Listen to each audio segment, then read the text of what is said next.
Hello, Scoot friends. We are in Portage Park right now, and I'm going to take you on a little bit of a different sort of scoot today. I'll explain along the way, so let's get scooting.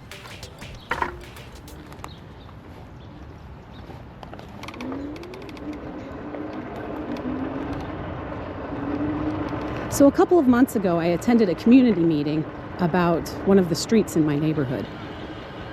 Hello, Scoot friends. Currently at a meeting about safety improvements in my neighborhood. Woo! On your left.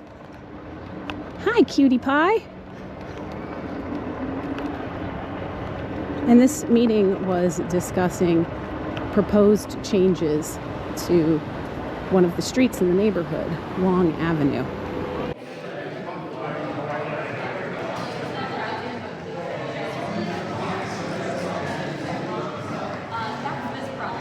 To ensure that we have a transportation system that's balanced for safety and accessibility for everyone. Because in Chicago, in this neighborhood, people are getting around by all modes of transportation.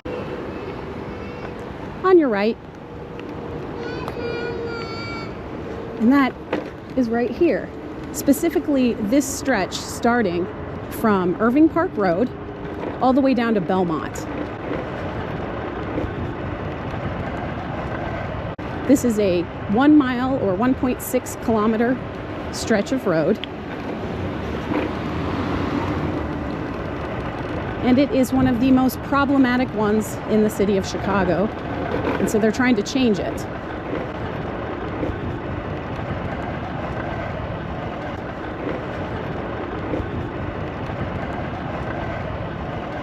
What do I mean by problematic? Well, this 1 mile, 1.6 kilometer stretch is in the top 10% of all streets in the city for crashes that involve either death or severely injuring someone involved. So what they've done here is, you can see there's the sharrows.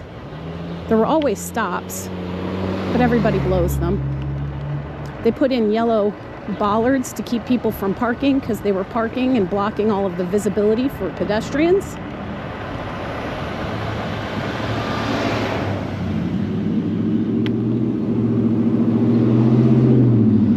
And they added a whole bunch of speed humps. And they're the kind of speed humps that you don't have to come to a dead stop for. They're considered bike friendly. They're considered friendlier for cars. You only have to slow down to 12 miles per hour. But here, I'm going to stop right at this intersection because this is one of the reasons. You may have noticed them in some of my other rides, maybe, maybe not. But this is what's known as a ghost bike. And they make me sad. So I'm sorry, I'm going to get a little emotional.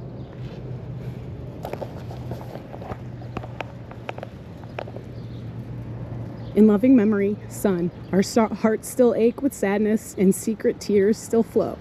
What it means to lose you, no one will ever know. This is for Joshua. In October of 2023, a car blew a stop sign going too fast and hit him. And so anytime you see a ghost bike on one of my rides, sorry, that means someone died. And that bike is there to honor them. So this is my neighborhood. I walk my dogs along this street. I go between both of these parks. This is try to do safe passage between them. Okay, sorry. So back to the changes. They've also made just one block of this now one way, unless you're on a bicycle or something like this. You can no longer go straight through. They had to put up road closed signs because cars were driving through them. So it'll make it a little harder for me to navigate through here. But they turned this intersection at Long and Addison into you can only go straight unless you're on a bicycle or a micromobility vehicle. the neighborhood's not very excited about it either, or at least some of the people who live in the area, because they have to go a little out of their way in order to get to their alley. But this is part of the one way in this direction.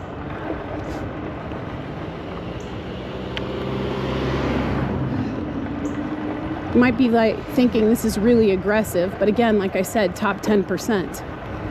And now here's where the stats get even worse. That intersection I crossed, Addison, to Belmont down here, which is going to be just past Chopin Park, we'll come back, is in the top 5% in the city in crashes. Top 5%. This tiny half-mile, 0.8 kilometer stretch.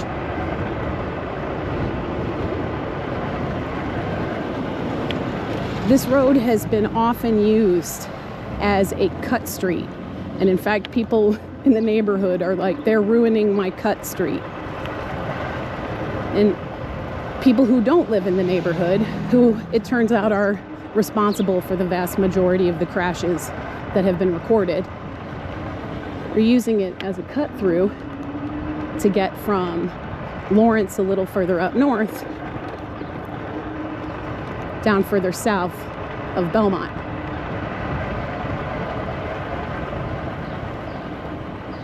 You look at this and you're like, this little residential road? Yeah, that's part of the problem. That's why they had to put all of these measures in.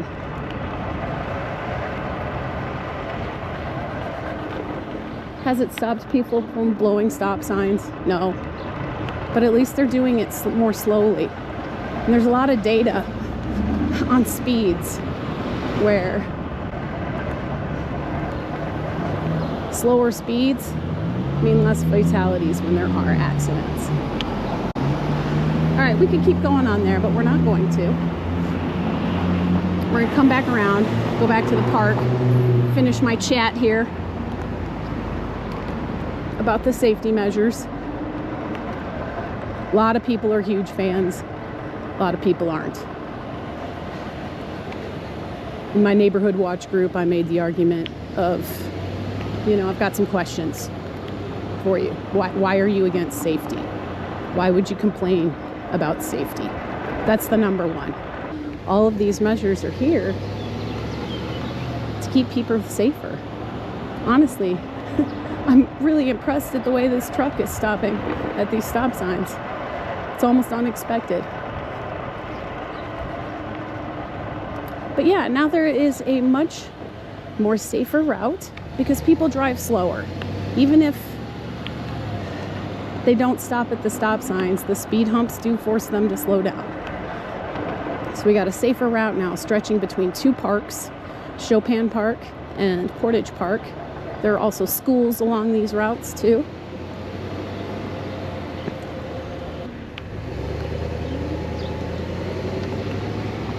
And yeah, just wanted to come here to show you also, this takes us to the Roscoe Greenway. So now you have the Roscoe Greenway connecting to the Long Greenway.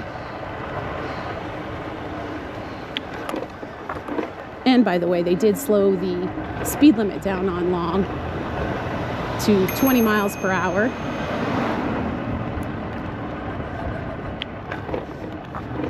So a little over 30 kilometers per hour. And there you go. Just wanted to share with you some of the things that can be done. Hi, Puppo! Oh, I love dogs. They don't always love me, though. Some of the things that can be done to slow things down and make it a little bit safer. These speed humps are rough.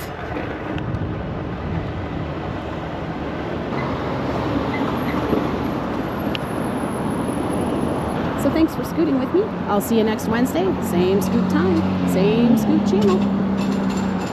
And I hope you have yourself a wonderful day.